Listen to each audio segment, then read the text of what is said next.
কামনায় আজকের এই দোয়া ও আলোচনা সভা। আজকের এই দোয়া ও আলোচনা সভায় প্রধান অতিথি হিসেবে উপস্থিত রয়েছেন বাংলাদেশ জাতীয়তাবাদী যুবদল জামালপুর জেলা শাখার সাবেক সফল সাধারণ সম্পাদক, সাবেক সিনিয়র যুগ্ম আহ্বায়ক, জেলা বিএনপির অন্যতম নেতা, আগামী দিনে জেলা বিএনপির অন্যতম কর্ণধার জননেতা খন্দকার মুস্তাফিজুর রহমান আরমান ভাই। সংগ্রামী সাথী ও বন্ধুগণ, আজকের এই দোয়া ও আলোচনা সভায় প্রধান বক্তা হিসেবে উপস্থিত রয়েছেন বাংলাদেশ জাতীয়তাবাদী ছাত্রদল জামালপুর জেলা ছাত্রদলের ভারপ্রাপ্ত সভাপতি, রাজপথের অন্যতম লড়াকু সৈনিক মোহাম্মদ মোশাররফ সিদ্দিকী।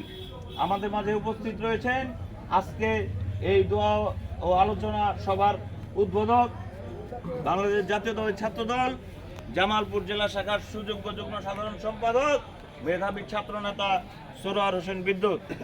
আমাদের মাঝে উপস্থিত রয়েছেন বাংলাদেশ জাতীয়তাবাদী ছাত্রদল জামালপুর জেলা শাখার সুযোগ্য যুগ্ম সাধারণ সম্পাদক, আগামী দিনে আমরা যাকে ছাত্র রাজনীতিতে কান্ডারি হিসেবে ভাবতে যাচ্ছি সেই ছাত্র নেতা মাকসুদুর রহমান নবীন। আমাদের মাঝে উপস্থিত রয়েছেন বাংলাদেশ জাতীয়তাবাদী ছাত্রদল জামালপুর জেলা শাখার অন্যতম যুগ্ম সাধারণ সম্পাদক তৌহিদ নাসিরুল্লাহ। আমাদের মাঝে উপস্থিত রয়েছেন আজকের এই আলোচনা সভা ও দোয়া মাহফিলে সঞ্চালনা করছেন প্রাণপ্রিয় ছোট ভাই বাংলাদেশ জাতীয়তাবাদী ছাত্রদল জামালপুর জেলা শাখার সহ আইন বিষয়ক সম্পাদক, জিয়া সাইবার ফোর্সের সংগ্রামী সিনিয়র যুগ্ম আহ্বায়ক লিখন শেখ। আমাদের মাঝে উপস্থিত রয়েছেন জেলা যুব দল নেতা মোহাম্মদ হাশেম। আমাদের মাঝে উপস্থিত রয়েছেন বাংলাদেশ জাতীয়তাবাদী ছাত্রদল জামালপুর জেলা শাখার বিপ্লবী সহ সাংগঠনিক সম্পাদক, জিয়া সাইবার ফোর্স জামালপুর জেলা শাখার বিপ্লবী সদস্য সচিব রিপন হোসেন হৃদয়।